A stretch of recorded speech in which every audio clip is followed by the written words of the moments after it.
something to talk about. That's right. Once again, we have something to talk about.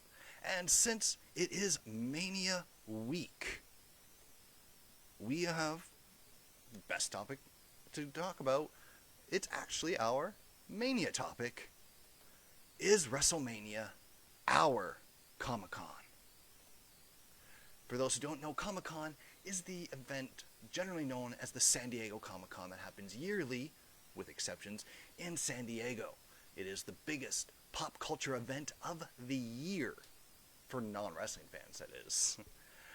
Comic-Con started as just this small pop culture, not even comic book convention in San Diego, and has grown to become the biggest, as I said, pop culture event every year.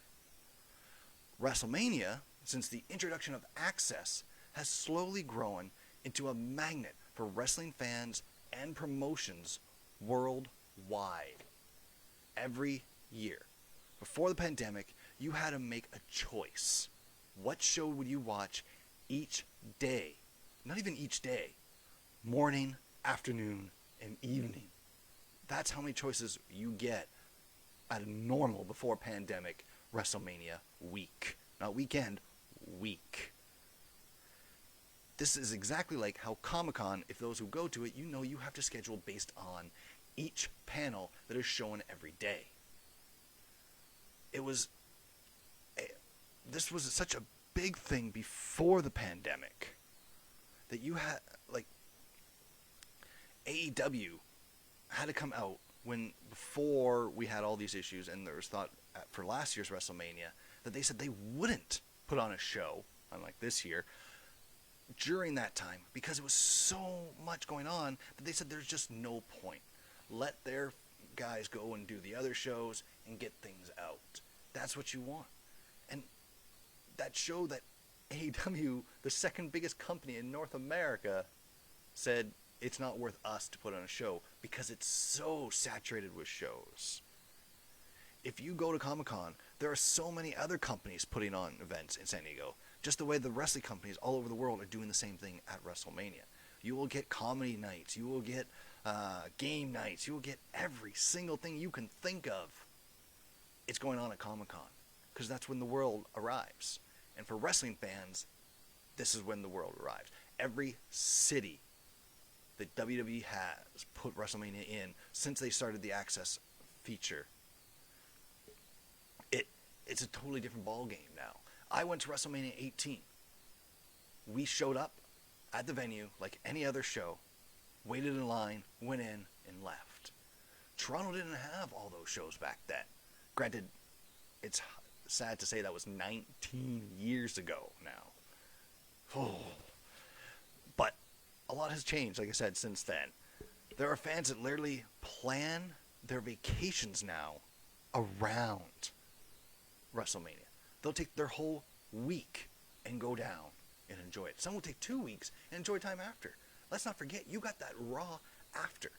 So, if we were to take this year as an example, normally on a Tuesday, we had NWA Power this year. Next year, you're going to have NXT. Then, you have AEW on a Wednesday. Thursday, you're going to have Impact. Maybe an NXT UK show next year, if they can get everybody over. Then Friday, you had SmackDown. Saturday, you're going to have every freaking show possible going on.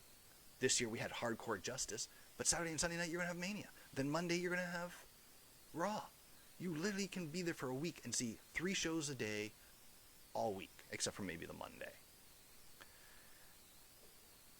Now, there's one thing that's different, and San Diego Comic-Con, it's always in the same place. So it doesn't, in my opinion, it's not even the same draw, because of one of the things that we've seen, for what is the best way to say it? So, for the Super Bowl changes sites almost every year. They really circle around a few every year, but they change sites. This is something WWE does that Comic-Con doesn't do. And it's a great way to add value. Because when WWE comes to town for WrestleMania, they're the show. Comic-Con has become part of San Diego. not San Diego turning into Comic-Con for one point of the year. This is where I want to know. Is there something that's closer to Comic-Con for wrestling fans that you can think of? WrestleCon, all these different things. Do you think WrestleMania is Comic-Con for wrestling fans? I want to know why you agree or disagree. Let us know in the comments. And I want to know, have you gone to a Mania and a Comic-Con? And let me know the differences you've noticed between those two. And do you think Mania is closer to the Super Bowl than it is Comic-Con? Alright, so not probably our best topic for something to talk about over the last few weeks, but nonetheless, this is what we've got right now because it is a Mania-themed show.